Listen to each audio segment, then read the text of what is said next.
안녕하세요. 영화 콘텐츠 제작 크루 온더플로어가 진행하는 팟캐스트 펀치 드렁크 무비에 오신 것을 환영합니다. 저는 진행을 맡은 루카입니다. 반갑습니다. 이번 방송은 필름 포럼과 함께하는 두 번째 방송인데요. 시네마 브릿지 프로젝트로서 영화가 머무는 공간들을 잇는다라는 주제로 저희 온더플로어가 새롭게 시작한 독립영화관 협업 캠페인 방송입니다. 이번에는 필름 포럼 곳곳에 숨겨진 초대장을 찾아서 미션을 수행하면 한정판 영화 굿즈를 증정하는 이벤트를 진행하게 되었는데요. 1월 2일부터 1월 11일까지만 진행되는 스페셜 컨텐츠이니 많은 관심과 참여 부탁드립니다. 앞으로 시네마 브릿지 프로젝트를 통해 다양하고 재미있는 콘텐츠를 선보일 예정이니 꼭 인스타그램 팔로우 후 소식 받아보시면 좋겠습니다. 그럼 오늘 방송 재밌게 들어주시고 필름 포럼에도 많은 관심 부탁드립니다. 이제 함께 이야기를 나눌 패널 분들을 소개하겠습니다. 초록, 포비, 윤님 안녕하세요. 간단하게 자기소개와 함께 인사 한 말씀 부탁드립니다. 안녕하세요. 이번 방송을 마지막으로 떠나게 된 편집팀 초록입니다. 벌써 슬픈데요.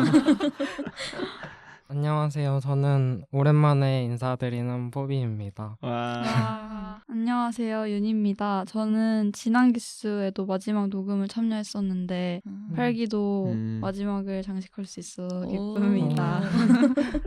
네, 그럼 이제 패널분들 소개도 하였으니 이제 펀치 드렁크 무비 하나 그리고 둘 편 1부 시작하겠습니다.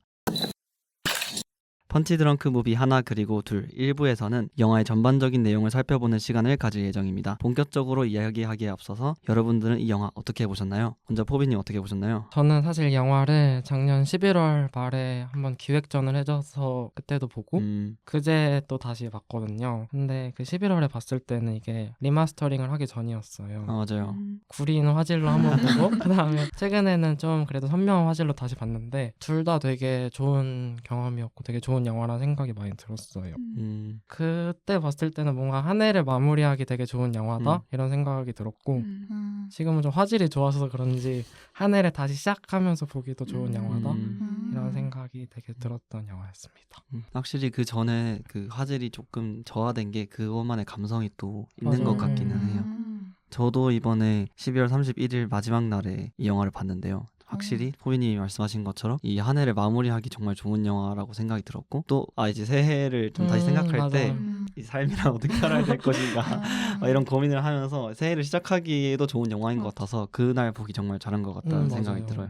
윤님은 어떻게 보셨나요? 저는 그 다음 날인 새해 1월 2일 아침에 봤는데 근데 사실 저는 최근까지도 엄청난 도파민 중독자였기 때문에 쉽지 않았어요, 이 영화. 영화가 되게 길고 첫 관람할 때 피곤한 상태여서 어쩌다 보니 2차 관람을 하게 됐는데 그래도 두 번째 봤을 때는 진짜 새해를 시작하기에 좋은 영화라는 생각 많이 들었던 것 같아요.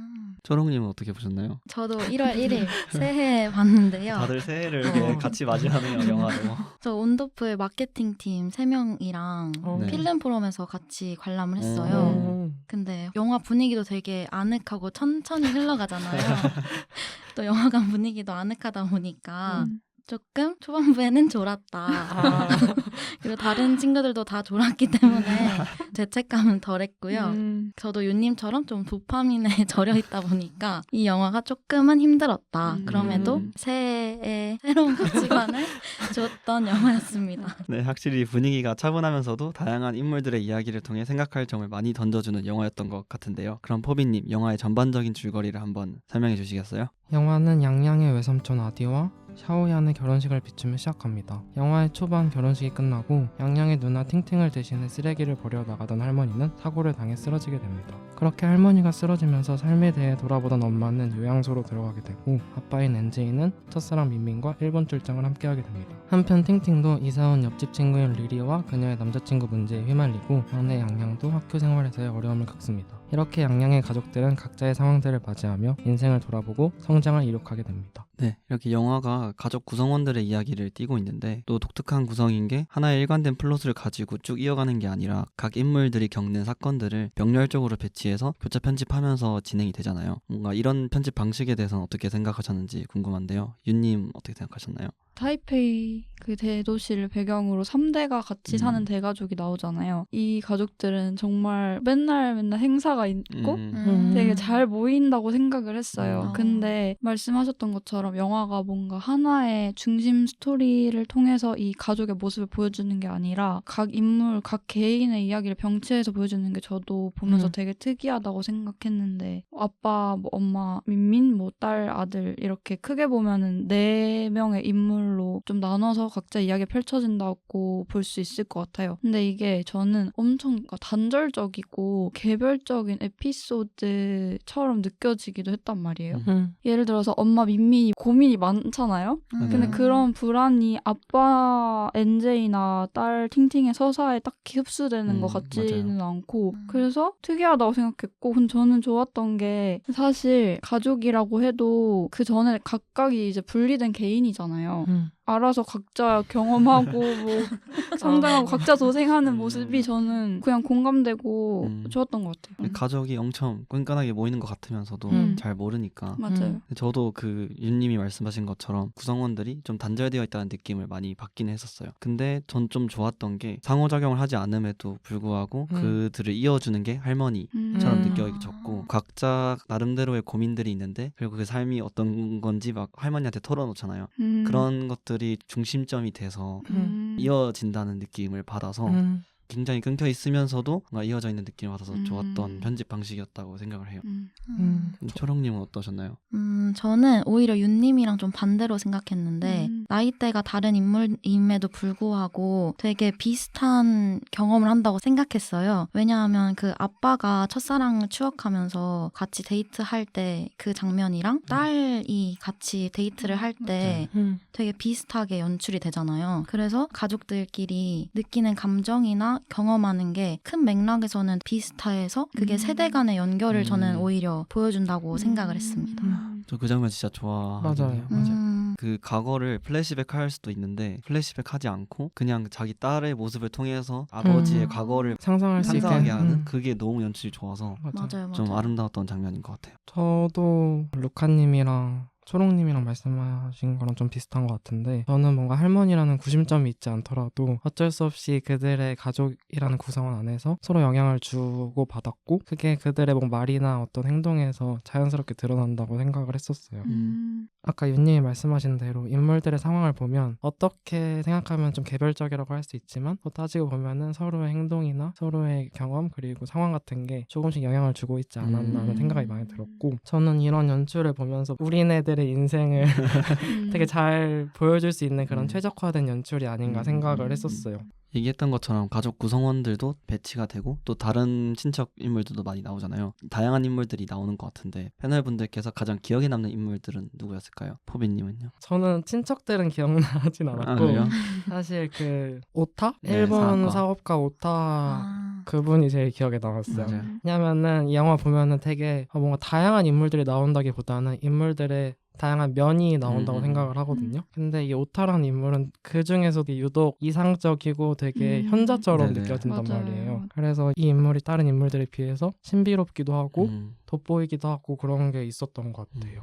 윤님은 누가 제일 마음에 들었어요? 오타도 기억에 남는 게 NJ랑 동료들이 그럴듯한 말을 해서 꼬시려고 하고 NJ는 착한 사람이잖아요. 네. 그래서 미안해하고 이런 걸 이미 다 알고 있잖아요. 오타가. 그래서 저도 호비님이 말씀하신 것처럼 되게 현자 같은 그런 캐릭터로 느껴졌고 저는 근데 양양이 너무 귀여웠어요. 맞아. 또래보다 덩치가 나가요. 엄청 맞아요. 맞아. 엄청 똘망똘망하게 생겼잖아요. 그리고 좀 마음 아프지만 괴롭힘을 당하는 것 네. 같기도 하고 말수가 되게 없는데 그래도 말을 해야 될 때는 엄청 똑부러지게 하고. 어른스러운 그런 언어를 구사해서 귀여웠어요. 맞아, 귀여워. 초롱님은요? 저는 리리 남자친구인 패티 아까 가장 기억에 남았는데 팅팅과 데이트하면서 얘기할 때 영화 때문에 인간 수명이 3배 늘어났다 이렇게 맞아요. 말하면서 간접 경험을 할 수 있지 않냐. 예를 들어서 살인과 같이 이렇게 말하잖아요. 아, 근데 마지막에 살인을 해서 이 뜻을 이해를 못해서 영화 끝나고 그 이후로 계속 쟨 뭘까? 이렇게 네, 자꾸 생각이 해띠는 나더라고요. 뭘까? 대체 해띠는 왜 그랬을까 이렇게 그래서 기억에 남았던 것 같아요. 약간 그게 살인 예고였던 건가? 그걸 모르겠어요. 그래서 영화 때문에 간접 경험해서 늘어난다고 빠진 건가? 생각했는데 간접 경험은 부족하다는 건가? 이렇게 생각하기도 했고 이거 좀 충격적이잖아요. 왜냐면 그 사건이 다 잔잔하게 흘러가는데 갑자기. 그 맞아요. 사건 나오니까 좀 머리 한 대 맞은 느낌? 맞아요. 그런 잠이 느낌으로. 확 깼어요. 네. 연출도 막 게임 하듯이 갑자기 막 맞아요. 잔잔하게 흘러가다 무슨 맞아. 스트리트 파이터 하듯이 네. 갑자기 아. 퍽퍽퍽퍽 맞아, 맞아. 그러면 그것도 저는 깜짝 놀랐거든요. 맞아. 저는 NJ 얘기가 안 나와서 신기했는데 그 아버지의 모습이 그래도 좀 불완전하긴 하지만 오타랑 얘기하면서 좀 배우는 것도 많은 것 같고 어찌됐든 기본적으로는 진실된 사람이고 착한 사람이라는 게 깔려 있어서 뭔가 영화를 봤을 때 너무 모순적이고 주인공이 도덕적으로 별로면은 좀 몰입하기가 힘들잖아요. 근데 이 NJ는 그 아버지로서의 모습과 착한 사람으로서의 모습이 있어서 좀 몰입하기 편했던 것 같아요. 맞아요. 왜냐면은 그 아내도 다 이해를 해주잖아요. 갑자기 절에 가는 것도. 맞아요. 그러니까 그거를 강요하지 않고 좀 있는 그대로 봐주는 느낌? 그래서 좀 마음이 짠하면서도 굉장히 정이 가는 캐릭터였어요. 맞아요. 이런 말도 하지 않아요? 그러니까 친구 같은 아빠가 네네, 막 맞아요. 되어주고 싶다 막 이런 네. 말을 해서 그것도 기억에 남는 것 같아요. 맞아. 그때 밥 못 먹을 때도 음. 맥도날드 데려가는 거 너무 맞아요. 스윗하지 않았나요? 맞아요.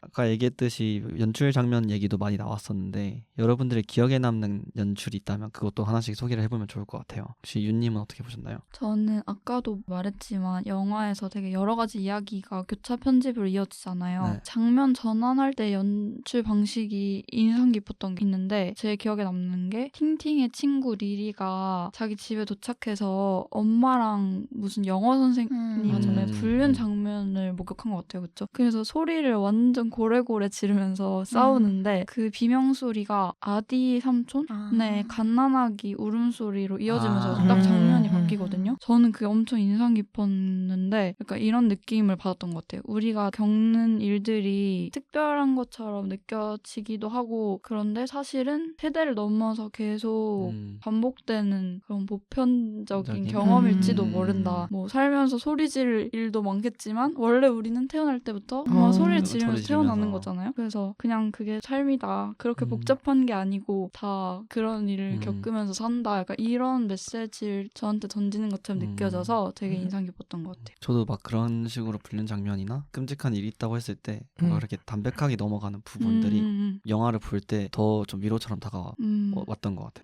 맞아요.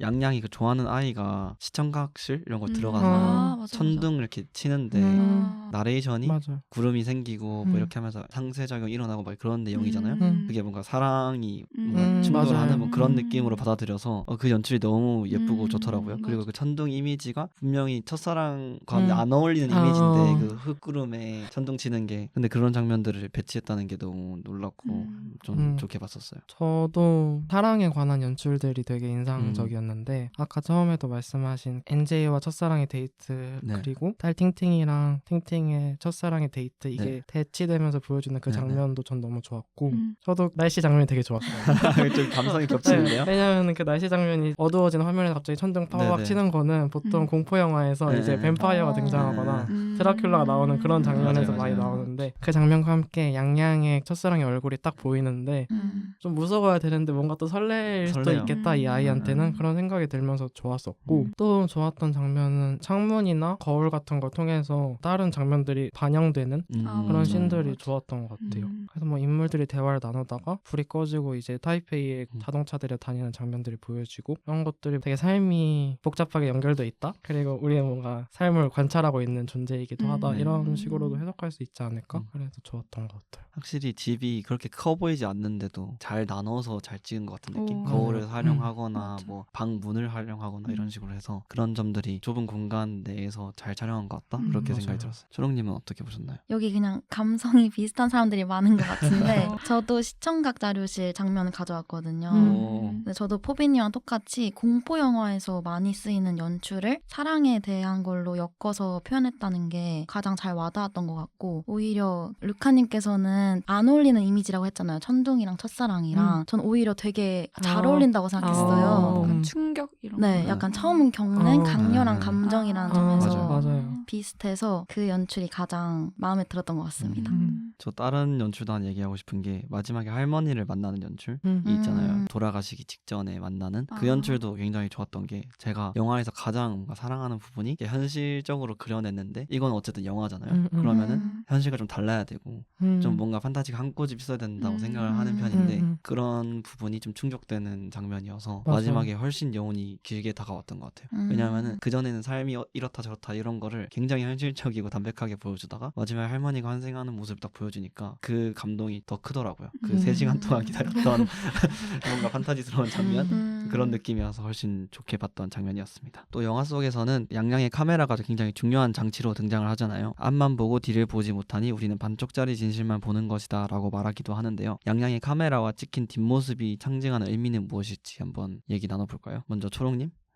저는 이 뒷모습이 전하지 못한 진심이라고 생각을 오. 했어요. 누군가 뒷모습을 보면 애틋하잖아요, 괜히. 그리고 얼굴을 보면 차마 못할 것 같은 말도 있고 괜히 얼굴 보면 좀 내 진심 말하기보다 투정 부리는 거 많은 것 같은데 뒷모습은 약간 내가 보면서 혼잣말처럼 혼자 생각으로 말을 건네게 되니까 그런 점에서 애틋하다고 항상 느껴지는 것 같고 또 반대로 누군가가 내 뒷모습을 찍어준 걸 보거나 옆모습을 볼 때 되게 오묘한 감정이 들잖아요. 내가 이런 눈빛이나 표정이었구나 이런 생각과 함께 나의 이 순간을 누군가는 보고 있었다는 그 사실이 되게 오묘한데 그래서 그렇게 누군가는 우리들을 마음속 깊이 위해주고 바라보고 있다라는 이 사실을 말해준다고 생각을 했어요. 좋은데요? 그러니까 뒷모습이라고 하면은 일단 스스로의 뒷모습은 절대 이 눈으로 못 보잖아요. 무조건 그렇죠. 거울로 보거나 카메라로 찍어서 볼 수 있는 건데 그래서 저는 좀 많은 것들을 상징할 수 있다고 생각하긴 했는데 내가 잘 모르는 내 모습이라든지 우리가 놓쳐버린 잘 알지 못하고 그냥 흘려버린 삶의 순간순간들이라든지 가까이 있지만 당연하게 여기고 그래서 잘 들여다보지 않아서 후회하는 것들 약간 이런 거를 다 상징할 수 있다고 생각을 했어요. 그리고 사실 우리가 보는 세상이라는 게 그 완전히 객관적인 진실이라고 할 수 없잖아요. 왜냐면 우리는 딱 지금의 내 수준에서 알 수 있는 것까지만 반영된 말 그대로 반쪽짜리 세상을 보기 때문에 그래서 영화에서도 과거에 NJ의 첫사랑 셰리는 NJ가 왜 떠났는지 몰랐고 미래를 강요했다고 했잖아요. 그런 맞아요. 태도가 NJ한테 부담이 되었다는 사실도 몰랐잖아요. 말을 안 해줬으니까. 대화를 하면서 알게 되죠. 그리고 NJ도 과거에 셰리를 떠났지만 자기가 어쩌다 보니까 너가 그렇게 원하고 자기가 피하려고 했던 엔지니어로서의 삶을 살게 됐다 이런 식으로 말하는 걸 보면 우리 놓쳐버리는 것도 많고 자기 삶도 잘 알 수 없고 이런 것들이 많은데 그런 걸 뒷모습이 상징하는 것 같다고 생각했고 어쨌든 양양의 카메라는 사람들 뒤통수를 찍어주는 거니까 그런 순간들을 포착하는 상징적인 도구인 거겠죠? 그런 거겠죠? 그렇죠. 근데 확실히 영화가 어렵긴 했어요. 뭔가 알 것 같은데 알 것 같으면서도 그게 모르겠네. 맞아요. 허빈님 어떻게 보셨나요? 그래서 저는 뭐 이 카메라와 찍힌 뒷모습이 상징하는 의미가 무엇이냐라는 질문만 놓고 봤으면은 이 카메라는 진실을 투명하게 담아내는 그릇 같은 거라고 생각을 했었어요. 영화를 좀 보면은 유독 사람들이 거짓말을 많이 하는 장면들도 나오고 그 다음에 아이들의 거짓말을 의심하는 장면들도 나온단 말이에요. 그래서 어른들이 되게 진실을 강조하고 넌 되게 진실해야 된다고 말을 하지만 정작 어른들이 진실되지 못하는 게 저는 많다고 생각을 했었어요. 근데 그게 뭐 어쩔 수 없는 이유일 수도 있겠지만 이 사실 아이인 양양 같은 경우에는 뭐 거짓말을 할 필요도 없고 그냥 진짜 자기가 바라보는 것만 말하면서 살 수 있는 건데 그래서 양양의 카메라가 그 어른들이 놓쳐버린 그리고 할 수밖에 없는 거짓말을 포착할 수 있는 장치가 제일 아닐까 순수하게. 그렇게 생각을 했어요. 그래서 뒷모습을 보면은 아까 초롱님 말씀하신 것처럼 뭔가 아련해지기도 하고 네, 저는 이 뒷모습은 거짓말을 못한다고 생각을 했었거든요. 그래서 앞에 있는 이 얼굴 표정은 이렇게 웃을 수도 있고 뭐 그쵸. 할 수도 있는데 뒷모습은 뭐 쓸쓸해. 그쵸. 등 표정이었으니까. 등 뭐 어깨도 처질 맞아. 수도 있고 뭐 음. 자세도 구부러질 수도 있고 이렇게 없는. 감추고 싶지만 감출 수 없는 그런 것들을 보여준다고 생각을 했고 그래서 이걸 담아낸 게 아마 양양의 카메라가 아닌가 좀 생각했었어요. 좀 등을 펴고 다녀야겠다는 생각을 맞아. 했어요. 자세를 다른 좀 자세. 교정을 해야지. 해야지. 저도 카메라와 찍힌 뒷모습을 상징하는 의미가 무엇이냐는 질문에는 삶의 양면성, 뭐 아이러니, 뭐 이런 생각을 하긴 했었어요. 뭔가 어쨌든 삶이 모순으로 막 가득 차 있고 그거를 뭐 카메라로 살펴본다, 인식한다, 뭐 이런 의미로 받아들이긴 했는데 그 뒷모습과 관련된 연출 중에서도 좀 기억에 남았던 게 그 NJ 아버지가 셰리가 떠난다는 그 전화를 받고 그 호텔 방에서 이렇게 뒷모습으로 이렇게 축 처져 있는데 뒷모습을 이렇게 우직하게 찍은 장면이 있어요. 그 장면이 뭔가 진짜 아버지가 떠오르면서도 양양이 에드워드 양 감독의 과거를 투영했다는 맞아요. 얘기가 있잖아요. 커서 감독이 돼서 이 아버지의 뒷모습을 좀 제대로 찍어주고 있는 듯한 그런 느낌을 받아서 그 장면이 되게 NJ한테는 너무 좀 쓸쓸한 장면이고 좀 허망한 사건인데도 그 카메라를 보는 데는 좀 굉장히 따뜻하게 느껴지긴 시선이 네, 따뜻한. 시선이 네 그래서 그런 장면이 또 좋았던 것 같습니다. 네, 이제 마지막 할머니의 장례식 장면에서 모든 가족들이 한번 다시 모이게 되는데요. 양양은 할머니에게 그동안 말을 하지 않았던 이유와 함께 중요한 메시지를 던지게 됩니다. 이 결말이 의미하는 바가 무엇인지에 대해서도 얘기해보면 좋을 것 같아요. 먼저 포비님. 저는 뭔가 답변들이 다 맥을 같이 하는 것 같은데 네. 이것도 거짓말, 진실 이런 거랑 같이 엮어서 볼 수 있다고 저는 생각을 했었어요.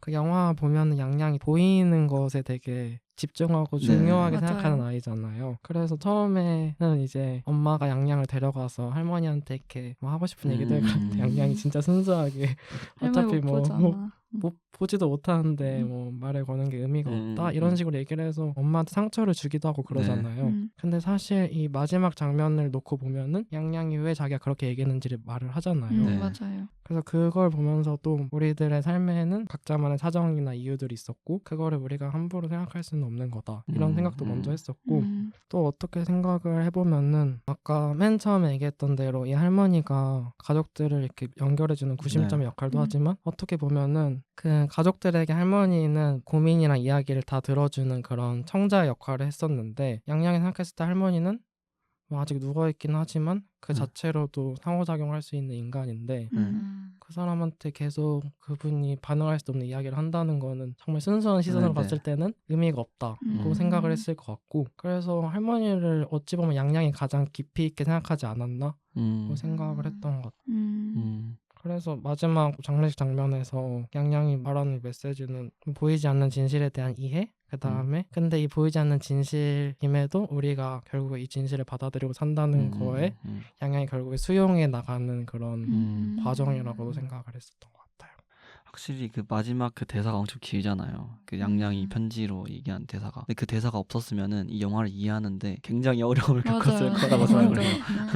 왜냐면 그 대사가 없었으면 이게 무슨 얘기를 하는 거지? 약간 그렇게 받아들일 수도 있었을 것 같은데 맞아요. 왜냐면 정말 어렵게 해석을 해야 된다고 생각을 하는데 그 편지를 통해서 어쨌든 관객들에게 친절하게 조금 제시하고 있는 게 맞아요. 아닌가라는 생각이 들긴 했어요. 영화를 찍는 이유 같은 답변 같다는 생각도 들었고 어쨌든 사람들에게 알려주기 위해서 그래서 찍는다. 나는 맞아요. 그래서 찍을 거다. 이렇게 얘기를 하기도 하고 그다음 또 자기도 늙을 거다. 막 이런 얘기도 하잖아요. 그러니까 그런 대사를 보면서 그게 자기가 자기 사촌 동생한테 나도 늙었다고 얘기할 수 있기를 기다린다. 뭐 이런 대사가 있거든요. 그게 삶에 쭉 이어지는 느낌이 아니라 그 순환 같은 느낌을 좀 같이 가져가면서 메시지가 두 개로 이렇게 전달되는 느낌을 받아서 그렇게 메시지를 받아들였던 것 같아요. 초롱님은 어떻게 보셨나요? 저 두 분 말씀하신 거를 제가 약간 정리해드릴 수 있을 것 같은데 정리가 아니고 그 포인트가 비슷해요. 일단은 포비님께서 말씀하신 것처럼 양양이 맨 처음에 할머니 데려갔을 때 엄마가 말하기 싫다고 하니까 혼내면서 울잖아요. 그러면서 할머니가 얼마나 널 예뻐했는데 그렇게 말하냐 그러면서 양양이 되게 저도 매정해 보였거든요. 근데 사실은 자기 마음을 할머니가 다 알고 있을 것 같아서 얘기를 안 한다는 거를 마지막에 편지로 읽어주고 그러면서 오히려 할머니를 가장 많이 사랑하고 믿어준 게 양양이었구나라고 전 생각을 했어요. 그래서 절반만 볼 수 있다는 그 영화의 메시지처럼 관객들한테 처음에 가지게 된 그 양양에 대한 오해를 마지막에 풀게 풀어주는. 풀어준다 이렇게 받아들였고 그리고 루카님께서 말씀하신 그 포인트도 생각을 해봤는데 사촌 동생을 보면서 할머니가 느꼈던 감정을 네. 엄청 어린 양양이 공감을 하잖아요. 네. 그래서 그게 뭔가 세대 간의 연결을 한 번 더 마지막에 보여주는 그런 장치라고 저는 생각을 했습니다. 와 정리 진짜 감사합니다. 대박이다. 정말 아, 친절하게. 진짜 너무 정리가 잘 됐어요. 저는 그냥 머릿속에 떠오르는 생각을 막 했었는데 깔끔하게. 그래서 이제 다음 윤님의 답변이 기대가 되는데요.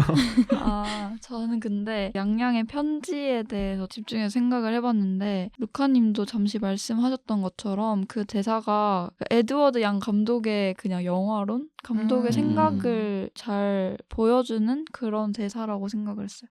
그래서 아까 카메라 이야기랑도 조금 연결될 수 있을 것 같은데 양양은 자기가 사람들이 보지 못하는 거를 보여주고 싶었다 이런 식으로 말을 하잖아요. 그래서 계속 카메라 뒷모습을 담았던 거고 에드워드 양 감독이 영화를 만드는 이유도 바로 여기에 있다고 해석을 할 수 있을 것 같아요. 그래서 우리는 내 삶에서 뭔가 놓치는 것들도 많고 알 수 없는 것도 많지만 영화를 보면은 되게 새로운 시각을 가지게 되기도 하고 뭔가 깨달음을 얻을 수도 있고 그래서 내 삶에 뭔가 다른 면을 발견할 수도 있잖아요. 영화를 보면서. 그리고 또 패티의 대사처럼 영화를 보는 것 자체가 또 다른 삶을 되게 간접적으로 경험하는 거라고도 생각을 해요. 그래서 어린 양양의 대사가 에드워드 양 감독의 생각을 이렇게 대신해서 맞아요. 표현해주는 게 아닐까?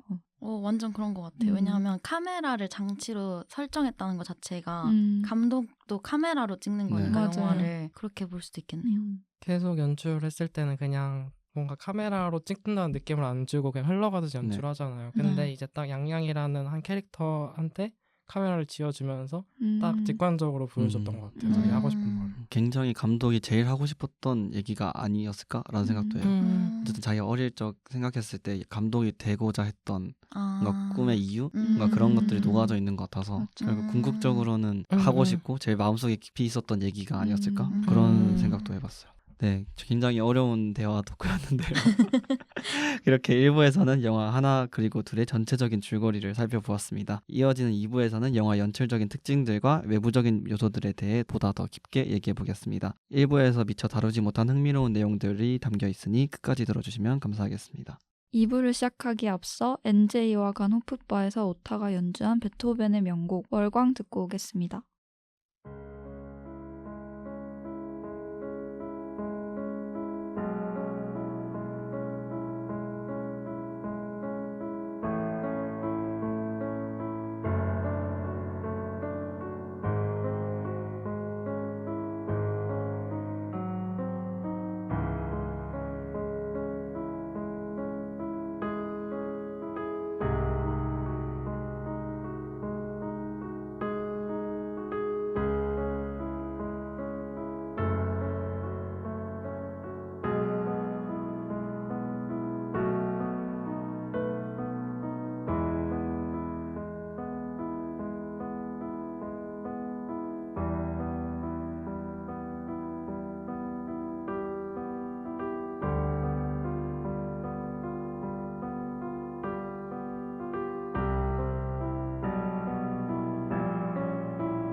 펀치 드렁크 무비 하나 그리고 둘 2부 그럼 시작하겠습니다.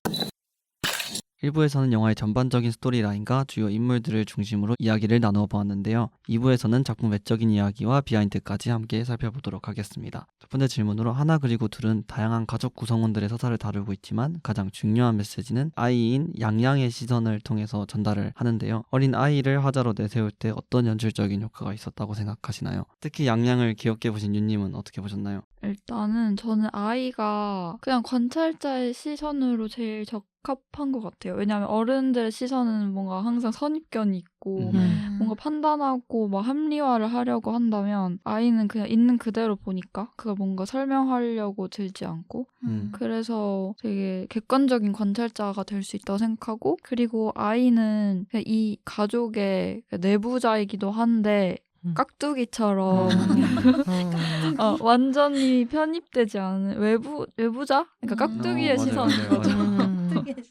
그래서 귀엽다. 뭐 사건이 막 일어나도 되게 감정에 휘말리지 않고 아. 언니가 말했던 것처럼 어쩔 때 되게 냉철하게 보이기도 하고 어. 이런 식으로 그냥 한 발자국 떨어져서 관찰하는 어. 시선이 될 수 있다고 생각했어요. 맞는 것 같아요. 어제 무슨 일 일어나도 너 어리니까 이러면서 음. 약간 그냥 빨리 들어가 있어 이런 식으로 얘기를 하잖아요. 맞아.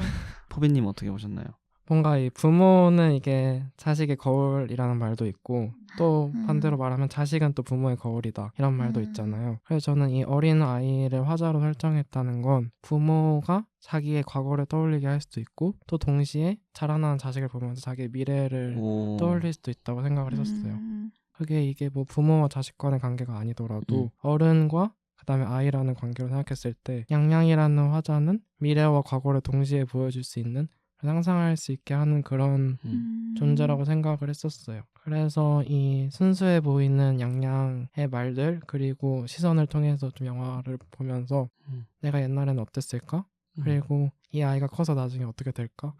이런 것들을 생각하게 할 수 있는 그런 되게 좋은 장치가 아닌가 그렇게도 생각했던 것 같아요. 저는 양양의 그런 순수한 모습들이 보일 때마다 좀 영화가 환기되는 느낌을 받긴 했어요. 그 막 수영장에 빠진다거나 여자아이가 수영하는 모습을 보고 세면대에서 숨을 참기도 하고 막 그러잖아요. 뭔가 그런 순수한 행동들이 중간중간에 들어가니까 영화가 갈수록 좀 어두워지는데 그런 장면들 사이에 이렇게 양양이 들어가니까 환기가 돼서 좀 계속 보기는 편했다? 그런 연출적 효과가 있었다? 그렇게 맞아. 생각을 했어요. 초롱님 어떻게 보셨나요? 저는 어린아이 시선이 좀 더 집중하게 만들어줬던 것 같아요. 그래서 어린애들은 말이 어른보다는 서투니까 표정이나 행동을 더 관찰하게 되는데 그래서 더 주의 깊게 시선을 따라갈 수 있었던 것 같고 또 양양은 아직은 다른 등장인물들처럼 누군가한테 상처를 주기엔 너무 어린 아이니까 그쵸. 그런 점에서 무고한 사람의 시선으로 보여줬다. 이렇게 받아들여졌습니다. 맞아요. 진짜 무고한 진짜 순수 그 자체니까 네. 있는 것 같아요. 영화를 다 본 후에도 사실 하나 그리고 둘이라는 작품의 제목이 크게 와닿지는 않는 것 같은데요. 앞서 저희들이 나눈 의견들과 자신의 해석을 바탕으로 이 제목이 가지는 의미에 대해서 한번 얘기해 볼까요? 저는 그 하나 그리고 둘 이렇게 하는 게 뭔가 스텝처럼 느껴지긴 했거든요. 한 발자국 두 발자국 이렇게 하는 것처럼. 그게 저는 영화를 보면서 이 사건들이 계속 일련적으로 흘러가는 게 뭔가 하나씩 사건이 계속 이어진다? 뭐 그런 게 인생이다 뭐 이런 식으로 메시지를 받아들였단 말이에요. 그래서 뭔가 하나하나 이렇게 한 걸음 한 걸음씩 그런 메시지로 받아들여서 새해 시작할 때도 뭔가 하나씩 하면 되겠다. 한 발짝 한 그런 발짝, 식으로 한 네, 느껴져서 새해에 보기 좋은 영화로 생각을 했던 것 같아요. 당시에는. 혹시 윤님은 어떻게 보셨나요? 저는 크게 와닿지가 않았어요. 하나 그리고 둘이란 제목이. 근데 그냥 천천히 생각을 해봤는데 이 한자로 된 원제라고 해야 되나? 맞아요. 한 일자가 그 병렬로 이렇게 되어 있잖아요. 네. 얼이라고 안 하고 이라고 한 게 그냥 굳이 그렇게 감독이 한 게 각자의 삶, 그러니까 네. 하나 이렇게 네. 개인으로 존재하는 각자의 삶 이런 거를 앞서 우리가 얘기했던 해석처럼 그런 거를 표현하는 게 아닐까 생각을 하기도 했고 그거를 한국어로 번역할 때 하나 그리고 둘 또 나름 적절한 것 같은 게 그리고잖아요. 엔드니까 하나와 둘, 뭐 하나에서 둘로 이런 것도 아니고 하나 그리고 둘이니까 네. 이것도 약간 병렬의 느낌을 살려서 번역을 하려고 했던 게 아닐까 생각이 이해했어요, 드네. 이해했어요. 그런 생각이 들어요. 초월 번역 좋은 좋은 건데요. 건데요.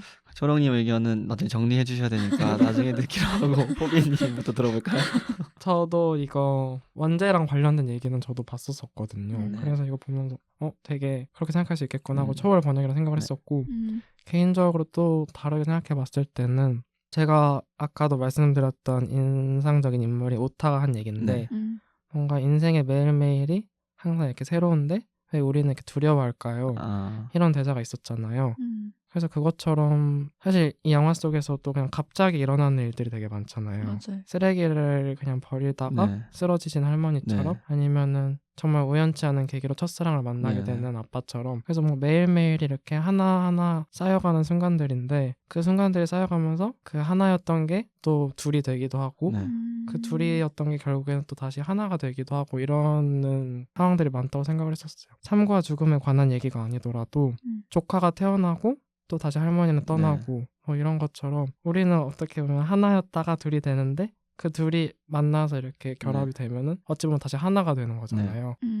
그래서 이 하나 그리고 둘을 그렇게 해석할 수 있지 않을까 좋아요. 생각했는데 이번엔 정리 잘한 것 같아요. 약간 유전자 결합처럼 그런 느낌인가? 둘도 너무 좋아하니까 우리는 하나가 될 하나가 수도 된다. 있다. 그렇게 생각했던 초롱님은 한번 정리해 주실까요?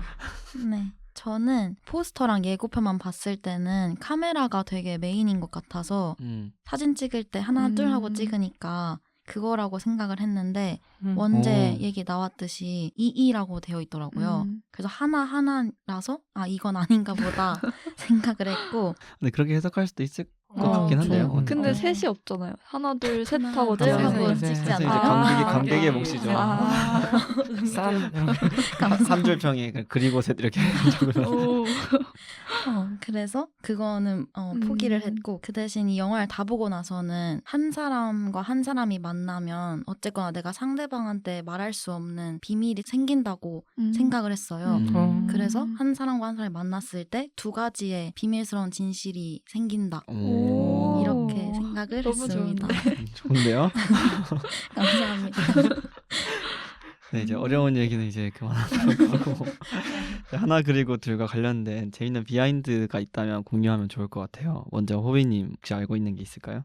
저는 비하인드 찾아보다가 사실 이 영화가 바로 시작된 게 아니라 원래는 Y2K 프로젝트라는 거에서 시작이 됐다는 걸 봤었어요. 처음에는 일본의 이와이 신지, 홍콩의 왕가위, 대만의 에드워드 양 이 세 와, 감독이 어벤져스다. 완전. 모여가지고 이제 21세기를 시작하기 전에 우리 한번 야심차게 우리가 바라보는 21세기를 오, 다뤄보자 멋있다. 이런 프로젝트로 시작을 했다고 들었거든요. 그래서 구체적인 기획까지 나온 것 같은데 어떻게 되면서 무산이 되고 그러면은 이와이 신지 감독만 데리고라도 영화를 기획해서 만들어보자 했는데 이것도 어찌어찌 해서 무산이 되고 그러면은 안 되겠다 하고 너무 에드워드 양 아쉽다. 감독이 네. 내가 그러면은 내가 그동안 하겠던 주제로 아, 한번 상을 받을 수 있는 영화를 만들어 보겠다 하고 영화를 만들었다고 대박. 하더라고요. 아쉽다. 근데 완전. 했으면 재밌었을 맞아. 텐데. 근데 확실히 그 감독들이 일본, 어쨌든 홍콩, 그다음 타이베이 감독인 거잖아요. 맞아요. 그러니까 그 각 도시의 특징들이 엄청 잘 드러났을 것 같아서 만약에 만들어졌으면 진짜 너무 보기 좋았겠다 맞아요. 싶겠네요. 영화 하나 그리고 둘에서도 일본도 나오고 타이베이도 나오잖아요. 맞아요. 근데 그게 진짜 도시 장면을 그래도 예쁘게 그려낸 것 같아서 맞아요. 그런 게 좀 담겨 있었던 네, 것 네, 같은 네. 그 진행되지 못한 프로젝트에 대한 유산 같이. 유님은 혹시 알고 있는 거 있나요? 저는 그 배우들 관련해서 간단한 비하인드를 찾아봤는데 일단 그 아기들 있잖아요. 양양이랑 팅팅 같은 아역들은 다 비전문 배우를 캐스팅한 거였다고 해요. 그래서 연기 디렉할 때도 자연스럽게 이끌어낸 그런 장면들이 많았다고 하고 그리고 아버지 엔제 역으로 출연했던 배우 오념진 그분도 사실 각본가였다고 해요.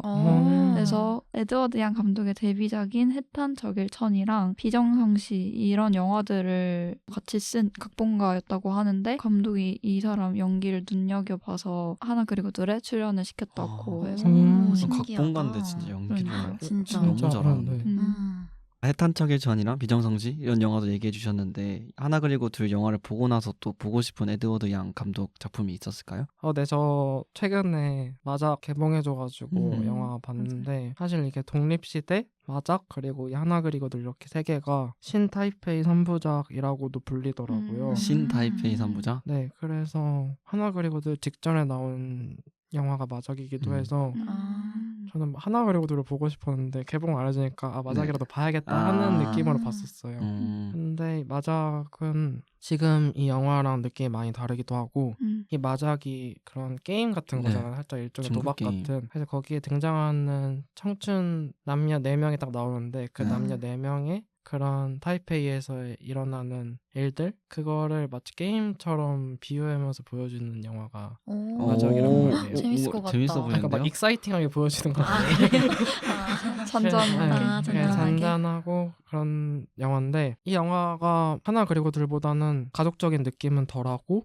대신 좀 청춘에 방황하는 느낌 이런 게 더 강한 영화라고 생각을 했었어요. 배경도 조금 더 어둡고 그런 영화고 그리고 이 영화를 봐도 하나 그리고 둘 인물들이랑 마작 인물들이랑 좀 겹치더라고요. 팅팅이랑 리리가 영화 끝나고 남자친구한테 바람을 맞고 이제 패스트푸드점에 가는데 거기서 이제 리리가 혼자 남게 되잖아요. 네. 근데 뒤에서 이제 막 시끄럽게 떠드는 무리가 나오잖아요. 그리고 그 무리를 보면은 막 군인이 휴가 나왔다고 하는 친구도 나오고 하는데 그 얼굴을 보니까 마작에 나온 친구 무리랑 똑같더라고요. 그래서 이게 뭐 어떻게 보면은 같은 세계관 안에서 이루어지는 작품이라고도 생각이 들었던 것 같아요. 포비님 설명해주니까 마작이 진짜 궁금해지긴 하는 것 같은데 신타이페이라는 걸 주제로 그리고 청춘 얘기라고 하니까 뭔가 더 흥미로울 것 같아서 기대가 되는데 전 제가 알고 있던 영화는 그 고령가 소년 살인 사건 그게 뭔가 제일 유명한 것 같더라고요. 그리고 이동진 평론가님이 제일 또 하나 그리고 둘과 양대 산맥으로 어쨌든 제일 좋다고 한 작품이라고 했던 얘기를 들어서 그게 좀 궁금했고 근데 고령가 소년 살인 사건 내용이 너무 좀 우울하다? 막 그런 얘기를 들어서 좀 선뜻 보기 힘들어지는 그래도 영화 너무 길잖아요. 맞아요. 하나 그리고 둘도 그렇게 긴데 진짜요? 고령가 소년 살인 사건도 굉장히 길다고 들어서 조금 뭔가 망설이게 되는 그런 것 같아요. 초롱님은 혹시 보고 싶은 거 있었나요? 저는 하나 그리고 둘이 사실 취향이 아니라서 보고 싶은 좋은 영화가 생각이었어요. 사실 없었고 감독님 작품들도 안 찾아봤는데 네. 그래도 좀 이 질문을 위해서 찾아봤더니 타이페이 스토리라는 영화 대사 한 줄 때문에 궁금해지긴 하더라고요. 어떤 문장이냐면 넌 사람을 동정할 뿐 사랑에 대해서는 몰라 이런 문장이 있길래 그 시간이 생겨서 보게 된다면 다음 작품으로는 아마 타이페이 스토리를 볼 것 같습니다. 윤님은 혹시 있나요?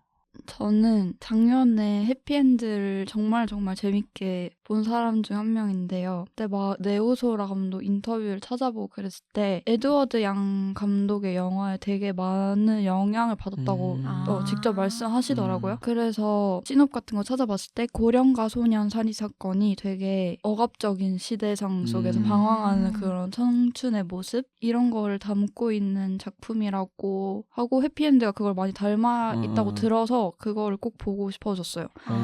또 그렇게 들으니까 뭔가 보고 싶은데요. 그리고 이번에 사실 하나 그리고 둘 보면서 또 느꼈던 건데 롱샷으로 되게 화면을 멀리서 잡는 방식이나 뭔가 도시의 건축물들을 활용하는 그런 샷들을 보면서 해피엔드가 떠올랐고 그래서 네오소라 감독의 영향을 많이 받았구나 진짜 그런 생각이 들었던 것 같아요. 확실히 하나 그리고 둘에 영향을 받은 작품들이 또 많은 것 같은데 마지막 질문으로 이제 하나 그리고 둘을 보면서 떠올랐던 영화나 또 같이 봤으면 하는 영화가 있을까요? 먼저 초롱님? 저는 룩백 가져왔는데요. 음. 뒷모습에 대한 이야기인 점에서 그쵸. 맞아요. 비슷하고 또 양양이 예술가를 꿈꾸잖아요.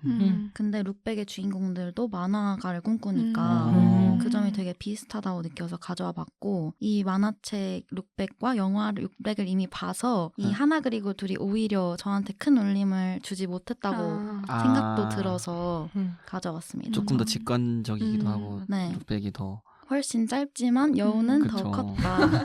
네.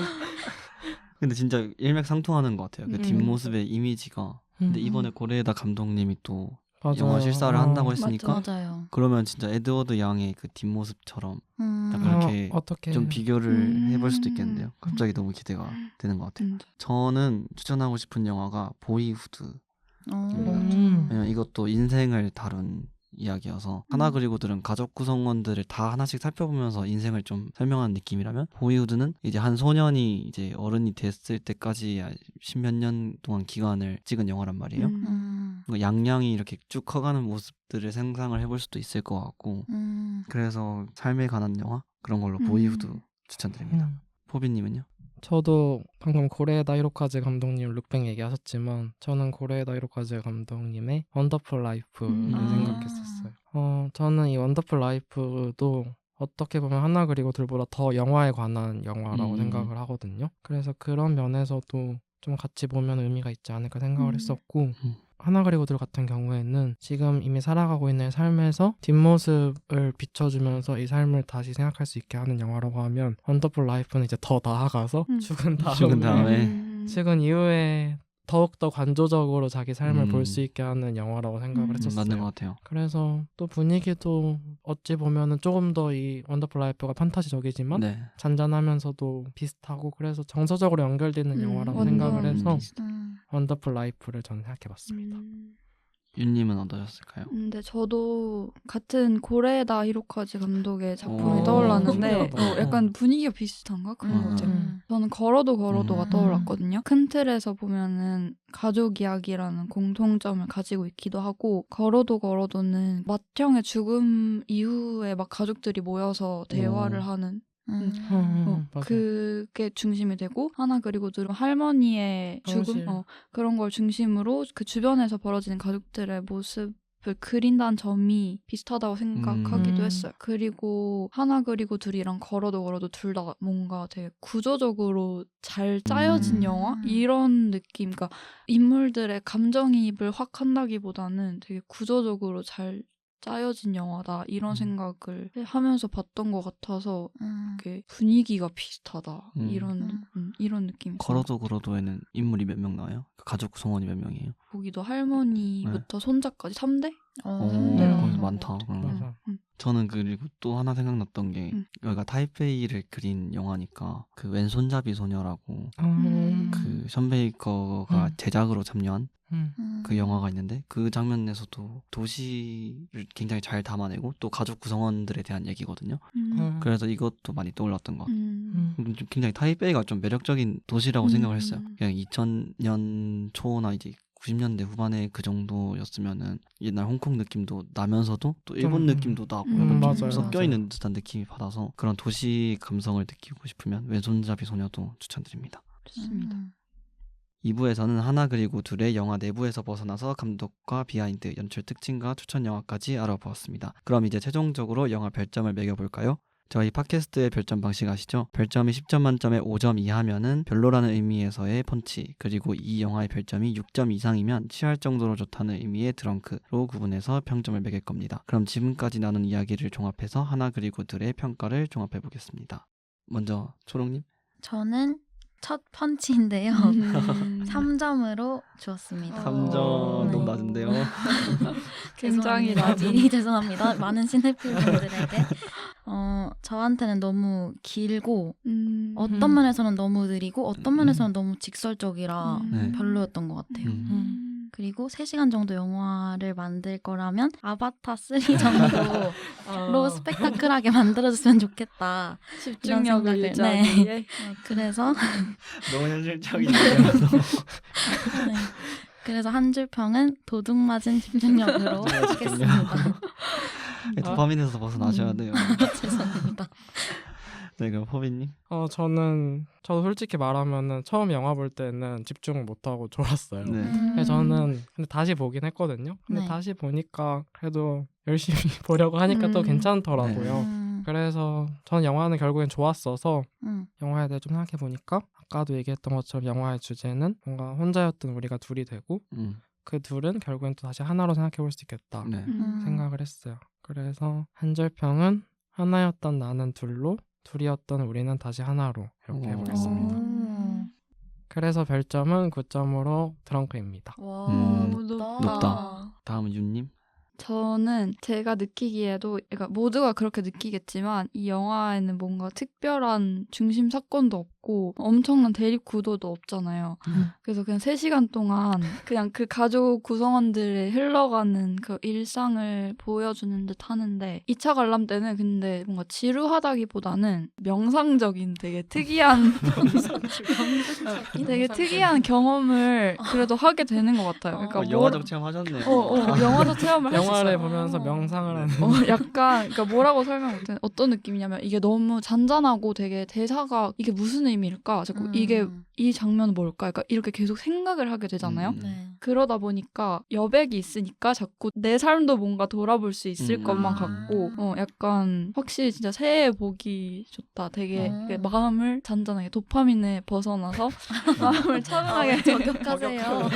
차분하게 가라앉히고 되게 약간 자아 성찰의 시간을 가질 수 있게 하는 그런 체험을 가능하게 하는 작품인 것 같고 그래서 저도 드렁크예요. 7점 드렁크. 드렁크를 줄 것 같고 한 줄 평은 각자의 영화 속에서 살아가는 우리가 영화를 통해 다시 삶을 본다는 것 이렇게 하겠습니다. 좋다. 저는 이제 이 마지막 방송을 이 하나 그리고 둘로 할 수 있게 돼서 너무 기쁜 사람 중에 한 명인데 저 하나 그리고 둘을 너무 사랑하고 이제 앞으로도 계속 볼 것 같아요. 뭔가 나이가 들었을 때 전 아들한테 보여주고 싶은 진짜요? 그런 느낌이에요. 약간 아들이나 딸한테도 영화를 보여주고 그럼 너는 너가 커서 너 손자한테 보여줘라 이렇게 하고 싶을 정도로 이렇게 대물림하고 대물림하고 약간 싶은 영화의 주제랑도 일맥상통하네요. 너가 늙으면은 이 영화를 자식한테 보여줘라 이런 식으로 아. 하고 싶은 영화여서 너무 좋은 영화였고 그래서 당연히 드렁크 10점입니다. 저는. 와. 만점. 한 줄 평은 앞으로 나의 영화와 인생에 대한 지침서로 하겠습니다. 와, 그 극찬이다. 극찬이에요. 죄송합니다. 다음에 다시 도파민을 제거하고 다시 네, 보도록 다시 하겠습니다. 가볼게요, 진짜. 다들 드렁크니까. 지금까지 우리들의 인생을 다룬 영화 하나 그리고 둘에 대한 다양한 이야기를 나누어 보았습니다. 모든 사람들은 자신의 삶에 대해 불만이 있을 텐데요. 그래서 만약 내가 조금 더 달랐다면 어땠을까? 라고 가정하면서 현재의 삶을 비관하기도 합니다. 하나 그리고 둘 속 주인공들은 모두 각자의 방식으로 그 가정들을 실현시키는데요. 하지만 NJ가 내게 두 번째 기회가 생긴다고 해도 되풀이할 필요는 없지라고 말한 것처럼 우리가 내린 선택은 어떤 이유로든 최선의 선택이었고 우리가 동경하는 남들과 꼭 똑같아질 필요도 없는 것 같습니다. 양양이 말한 것처럼 우리는 결국 삶의 한 면만을 볼 수밖에 없는 존재지만 다른 면을 굳이 쳐다보지 않고 스스로에게 집중해 비로소 완성되는 존재 아닐까요? 오늘 방송을 끝으로 언더플로어 8기의 펀치 드렁크 무비가 마무리됩니다. 저희는 3주간의 휴식 기간을 가진 뒤에 새로운 시즌으로 돌아올 예정이에요. 다음 9기에서도 새로운 시선과 재밌는 이야기로 영화에 대한 담론을 이어갈 예정이니 많이 기대해 주셔도 좋을 것 같습니다. 그럼 평소처럼 방송 마무리 해보겠습니다. 지금까지 진행의 루카, 패널의 포비 윤 초록이었습니다. 다음 시간에 만나요.